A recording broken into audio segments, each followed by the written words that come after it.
Before we start, I would want you to hit that red subscribe button so you never miss out on any of our videos. Hey guys, what's up? Welcome back to Grand Theft Maniac. Here are 5 things that fans do not want in GTA 6. Number 5, which environment to set up. No more past references, please. When Grand Theft Auto 4 introduced a series of a high-definition age, it made complete sense to go back to Liberty City to show how much things in life had changed. Likewise, many fans have a lot of great memories of riding around San Andreas in the gaming franchise. Showbiz cultural identity is one of Grand Theft Auto's oldest and most adored sardonic benchmarks, so it's ridiculous to criticize Rockstar for bringing Los Santos back for a reprise trip. Okay, you know what though? As beautiful and engaging as both these places are, we visited them before. It's impossible not to notice that Grand Theft Auto is about to rotate its wheels. That's why, while reports say that GTA 6 could be going back to Vice City, we prefer it to go to a place never experienced before by any of the GTA fanbase. Rockstar co-founder Dan Houser ruled out a non-US spot, for example a London-based city. The GTA is America, The Guardian says, but America is a major country, and it has seen a lot of communities to choose from. Chicago, with its tradition of violent corruption and crime, seems to be the ideal match for GTA. Number 4, no more male heroes, we need girl power. What should Tommy Vercetti, Carl Johnson, Nico Bellic, and Tura Phillips have in common? They're all lead faces in several Grand Theft Auto titles, and they're all men.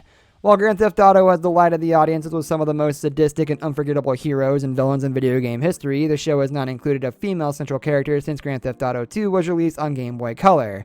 Worse still, Candy and Gretchen are no unique from the other members of the Grand Theft Auto 2 roster. In other words, a woman Grand Theft Auto protagonist, a true warrior with her own background story, personal traits, and expectations and desires is all that we desire.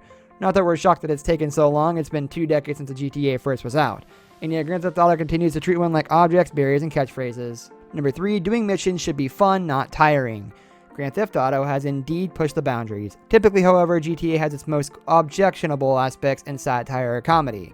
Many of the characters dress and speak like children, so it's safe to view them as such. Missions like Fern Request end up in extreme brutality, but that typically follows something a little more complex. In this case, the perfect spoof of the Silicon Valley Society, Franklin's Paparazzo projects, which have you taking pictures of celebrities smoking drugs and doing unspeakable things, are not especially tasteful. Still, at least they give plenty to say about the celebrity and mainstream politics. But believe it or not, there's a gap here. It's almost always crossed by Grand Theft Auto. GTA 5's By the Book absolutely annihilates it. During the quest, Trevor Phillips brutalizes the FIB source in an engaging minigame. Number 2, campaign mode should be focused upon. People would have probably heard these stories before. Ever since Grand Theft Auto 5 came out, Rockstar announced that the game would obtain some narrative-based single-player downloadable content that would add more turmoil and action to the twisty-turvy Los Santos universe. Everything got in the way then. Between planning the next-generation ports of Grand Theft Auto 5, coping with an ever-increasing reach of Red Dead Redemption 2, and sustaining the behemoth that Grand Theft Auto Online has become, Rockstar workers simply did not have enough time to continue to check in with Trevor, Michael, Franklin, and the rest.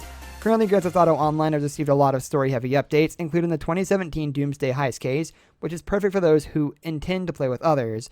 Those of us who choose Grand Theft Auto as a solo activity, however, are completely out of luck.